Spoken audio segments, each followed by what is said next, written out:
Aujourd'hui, je vais te parler des 3 leviers neurologiques qui obligent ton cerveau à rester motivé. Avoir une motivation stable a complètement changé ma vie. Quand elle est là, tout s'enchaîne. Sport, boulot, relations. Mais quand elle disparaît, tout devient comme si je devais gravir l'Everest. Je viens d'une période où ma jauge de motivation était au plus bas. Des factures qui s'empilent, des projets qui s'écroulent et un burn-out silencieux. Je regardais des vidéos de motivation, mais rien ne décollait. Je sais exactement ce que ça fait de ne pas être motivé pendant très longtemps et c'est horrible. Mais tout a changé pour moi le jour où j'ai découvert la théorie de l'autodétermination. Si ton cerveau pouvait voter pour la chose qu'il déteste le plus, il voterait à l'unanimité contre la contrainte. C'est exactement là que commence le premier pilier de la motivation selon la théorie de l'autodétermination publiée par Ryan et Deci en 2002. C'est le besoin d'autonomie. Mais attention, l'autonomie ici ne veut pas dire « je fais ce que je veux quand je veux » comme un ado rebelle. C'est beaucoup plus subtil. L'autonomie, c'est ce sentiment intérieur puissant que ce que tu fais, c'est ce que tu as choisi de faire. Pourquoi c'est si puissant ? Parce que ton cerveau est programmé pour protéger ta liberté perçue. Et quand il détecte qu'on essaye de lui retirer cette liberté, il déclenche un mécanisme psychologique redoutable qu'on appelle la réactance. Imagine que tu es dans ton canapé et ta petite amie te dit « Maintenant lève-toi et va courir ». À la base, t'avais rien contre l'idée d'un petit jogging. Mais maintenant, il y a cette petite voix intérieure qui te dit « Pourquoi tu me dis quoi faire ? Maintenant, je n'ai plus envie ». C'est exactement ça la réactance. Dès que ton cerveau voit qu'il perd la liberté du choix, il se ferme. Et ça, même si objectivement, cette action pourrait être bonne pour toi. Ryan et Deci ont mené plusieurs études où 2 groupes devaient résoudre des puzzles. Le premier groupe avait le choix du puzzle à résoudre, le second groupe se voyait imposer le puzzle. Le groupe qui avait le choix de choisir son puzzle a passé 50% de temps en plus à essayer de le faire et a déclaré qu'ils avaient eu beaucoup de plaisir durant la tâche. Tout ça parce que leur cerveau avait enregistré que c'était leur décision et leur motivation venait de l'intérieur. Et c'est ça le vrai secret de l'autonomie. Ton cerveau veut croire que c'est toi qui décides. Parce que le simple fait d'avoir choisi active une boucle émotionnelle interne. Mais c'est exactement ici que la plupart des gens tombent dans un piège sans s'en rendre compte. Ils transforment des choix personnels en obligations mentales. Voici quelques exemples classiques. Je dois aller à la salle. Il faut que je crée du contenu. Je suis obligé de bosser ce week-end. Et à chaque « je dois », tu grignotes ta propre autonomie. Même si ces actions sont bonnes pour toi et que tu ajoutes une contrainte verbale, tu crées une résistance inconsciente. Et pour éviter ce piège, j'utilise une méthode que tu peux appliquer tout de suite pour hacker ton cerveau. Ça s'appelle l'autorisation active. Le principe est très simple. Transforme chaque obligation en choix conscient. Avant chaque tâche importante, pose-toi cette question. Est-ce que je choisis de faire ça parce que c'est aligné avec qui je veux devenir ? Exemple, au lieu de dire « je dois tourner cette vidéo », dis-toi plutôt « je choisis de tourner cette vidéo car je veux construire une chaîne qui impacte des milliers de personnes ». C'est à ce moment-là que ton cerveau reçoit un signal d'autonomie et tu crées une charge de motivation naturelle. Une fois que tu l'as clarifié mentalement, verbalise-le, à voix haute ou par écrit, parce que le verbaliser renforce l'engagement psychologique. Biologiquement, ça fonctionne parce que le cerveau déteste les dissonances cognitives. Si tu affirmes que tu dois travailler sur ton devoir aujourd'hui mais que tu ne le fais pas, ton cerveau va ressentir une tension interne. Et tu vas être naturellement poussé à l'action pour apaiser cette tension. C'est littéralement ton système nerveux qui va bosser pour toi. Mais il faut encore savoir différencier un vrai choix autonome d'un choix déguisé sous la contrainte. Par exemple, un faux choix, ça pourrait être « je choisis de travailler ce week-end, sinon je perds mon job ». Mais le vrai choix, c'est « je choisis de travailler ce week-end pour avancer vers ma liberté financière ». Ton cerveau est intelligent. Si le choix est basé sur la peur, tu perds le boost de motivation naturelle de l'autonomie. Moi-même, quand j'ai démarré YouTube, j'aurais pu me dire « je dois poster chaque semaine, sinon l'algorithme me punit ». Mais j'ai volontairement transformé tout ça en « je choisis de poster chaque semaine parce que c'est ma mission d'aider les gens à mieux comprendre la psychologie de la réussite ». Du coup, moins de résistance, moins de procrastination et beaucoup plus de constance dans mon travail. C'est hyper important parce que sans autonomie, tout s'effondre. Même avec de l'argent, du temps et des moyens, si tu n'as pas la sensation de faire tes propres choix, ton cerveau va se fatiguer et abandonner. L'autonomie, c'est vraiment le volant de ta voiture et sans lui, tu fonces dans le mur parce que tu ne peux pas te guider. Maintenant qu'on a vu pourquoi l'autonomie déclenche notre motivation intérieure, on va voir pourquoi parfois ça bloque quand même. Et c'est ici qu'intervient le point numéro 2, le besoin de compétences. Parce qu'en réalité, même si tu choisis librement tes actions, cette sensation de ne pas progresser peut littéralement saboter ta motivation. Notre cerveau est câblé pour rechercher des feedbacks positifs.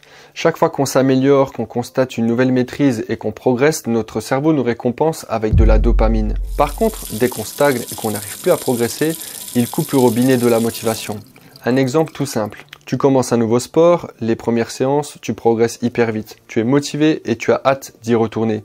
Puis arrive la fameuse phase plateau. Soudain, tu n'avances plus aussi vite, tu stagnes. Et là, ton cerveau commence à se dire « Est-ce que ça vaut vraiment le coup de continuer ?» Et c'est ici que 90% des gens abandonnent. Pas parce qu'ils n'en ont pas envie ou parce qu'ils n'en sont pas capables, mais parce qu'ils ont l'impression que l'effort ne produit plus de résultats. Dans leurs recherches, Ryan et Deci ont démontré que la perception de compétence est un déclencheur direct de motivation durable. Voici leurs observations. Les personnes qui ressentent un sentiment de progression et de compétence s'investissent davantage. Même sur des tâches répétitives ou complexes, tant qu'il y a un feedback clair de progrès, la motivation reste stable. Mais dès que le feedback disparaît, l'investissement s'effondre rapidement. Notre cerveau cherche constamment à répondre à cette question. Est-ce que je deviens meilleur? Si la réponse est oui, dopamine, motivation, engagement.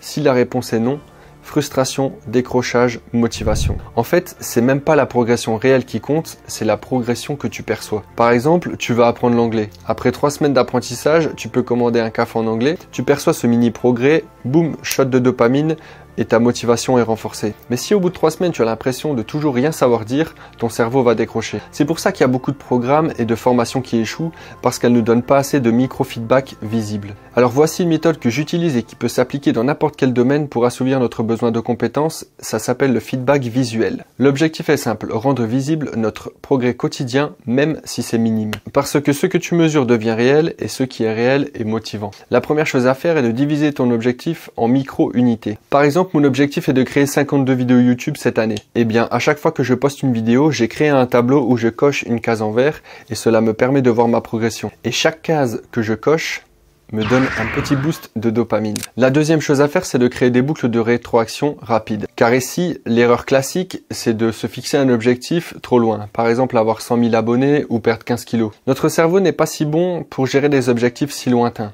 Il a besoin des petites récompenses et des petites victoires plus rapidement, pour rester engagé. Par exemple, j'ai publié ma vidéo cette semaine, c'est une victoire immédiate. Une fois que tu as fait ça, affiche ton objectif dans un endroit visible que tu vois tous les jours afin de continuer d'être motivé. Mais encore une fois, il y a un piège à éviter, c'est celui du perfectionnisme. Car le perfectionnisme est l'ennemi de la progression perçue. Parce qu'en fait, le perfectionnisme place la barre tellement haut par rapport à ta progression perçue que ça paraît ridicule. Par exemple, quand j'avais publié ma 10e vidéo, je me comparais déjà avec des créateurs de contenu qui en avaient publié plus de 200. Forcément, je me sentais un petit peu démotivé. Et le résultat, c'est que ton cerveau pense que tu es nul et alors il décroche. C'est pour ça qu'il faut toujours se comparer à soi-même et pas à ceux qui sont sans étape devant toi. Beaucoup de gens abandonnent pendant la phase plateau, alors qu'en réalité, c'est à ce moment-là que se créent les vraies compétences. C'est ce qu'on appelle le plateau adaptatif. Au début, tu progresses rapidement, tu as de la motivation facile. Tu atteins le plateau, stabilisation des bases, sensation de stagnation.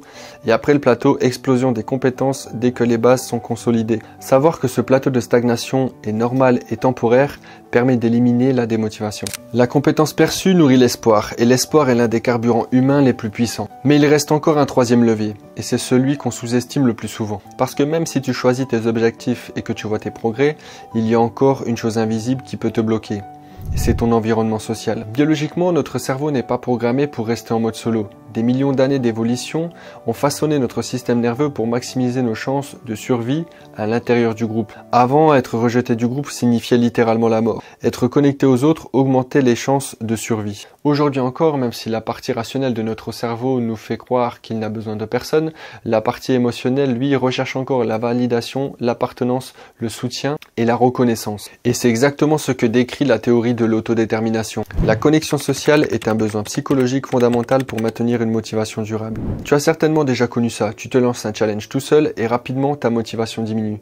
Tu te lances le même challenge avec un ami et tu tiens 10 fois plus longtemps. Ryan et Deci dans leurs recherches ont démontré que la qualité des relations sociales impacte directement la persistance face à l'effort, la résilience face aux échecs et même le plaisir ressenti pendant la tâche. Mais il y a d'autres études qui ont prouvé que par exemple s'entraîner en binôme peut augmenter jusqu'à 25% le temps que vous passez à l'entraînement. Le plus grand danger pour la motivation n'est pas toujours le manque de temps ou d'argent, c'est souvent l'isolement psychologique. Quand tu avances seul, sans feedback et sans validation sociale, ton cerveau pense « je suis seul face à mon effort ». Et c'est cette sensation qui va diminuer progressivement ta motivation. Alors voici la stratégie que j'utilise et que tu vas pouvoir mettre en place dès aujourd'hui, qui s'appelle le centre d'amplification. L'idée elle est hyper simple, c'est de m'entourer de personnes qui amplifient ma motivation au lieu de la diminuer. La première chose, je me demande qui partage autour de moi des objectifs similaires, qui me pousse vers le haut sans me juger, Avec qui puis-je créer une forme de mini-mouvement personnel? Ça peut être des amis, des coachs, une communauté en ligne. Et la deuxième chose, ça va être de créer des groupes de partage réguliers. Chaque interaction libère ton besoin d'appartenance.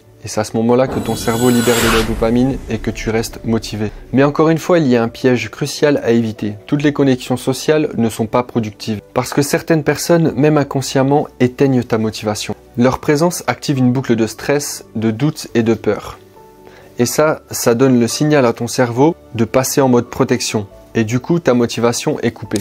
En fait, la connexion sociale n'impacte pas seulement ta motivation mentale, mais elle impacte aussi tes hormones. C'est pour ça qu'un message d'encouragement ou un compliment sincère peut raviver la flamme quand tu te sens au bord de l'abandon. Quand j'ai commencé YouTube, j'étais dans ma bulle au départ, mais le jour où j'ai intégré un petit cercle de créateurs avec qui je partageais mes avancées chaque semaine, tout a changé. Tout ça parce que je n'étais plus seul face au processus. Même l'entrepreneur le plus autonome a besoin de validation sociale pour tenir sur le long terme. Parce que quand la motivation baisse, ton cercle devient ton filet de sécurité. La motivation, ce n'est pas que de la discipline à l'état pur.